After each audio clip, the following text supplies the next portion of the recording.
બંને પક્ષના હમણાં જ યોગેશભાઈ મને કહ્યું કે અમારા બંને પક્ષ જે છે આ લગ્ન સંબંધથી જોડાયા, તમારા પરિવારની અંદર સુખ શાંતિ અને સમૃદ્ધિ રહે એ માટે ખાસ આશીર્વાદ આપો. આશીર્વાદ સૌથી છેલ્લે હોય અને શાસ્ત્રમાં કહ્યું છે આશીર્વાદનું ખૂબ મહત્વ છે.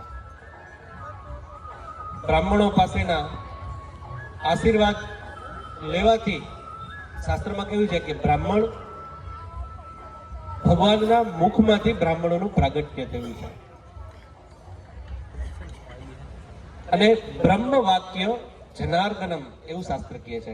બ્રાહ્મણોના વચનમાંથી જે બોલેલા શબ્દો જે છે એ ઘણી વખત સત્ય થતા હોય છે, પણ બ્રાહ્મણોએ શાસ્ત્રને અનુસરી અને ચાલે અને વેદના મંત્રોથી અત્યારના લગ્ન સમયે અમે આશીર્વાદ આપી રહ્યા છીએ. તમારા પરિવારની અંદર સુખ શાંતિ અને સમૃદ્ધિ બંને પક્ષની અંદર રહે.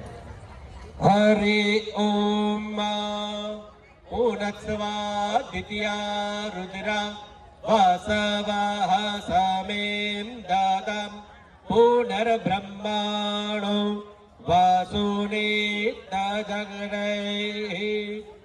ગ્રેતેન તવમ તાન્વમ વર્ધયસ્વ સત્યા સંતુ યજમા નસ્ય કામઃ. વરરાજા ખોબો ધરે બેન, તમે સિદ્ધ પાલવ ધરજો. ઓમ શ્રી વર્ત ધનમ સત સંવત્સરમ દીર્ઘમાયુ અખંડ સૌભાગ્યવતી ભવ.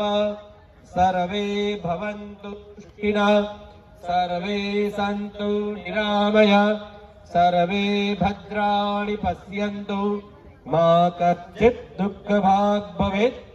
આશીર્વાદ માતા ઉપર ચડાવી દો. માતા ઉપર ચડાવી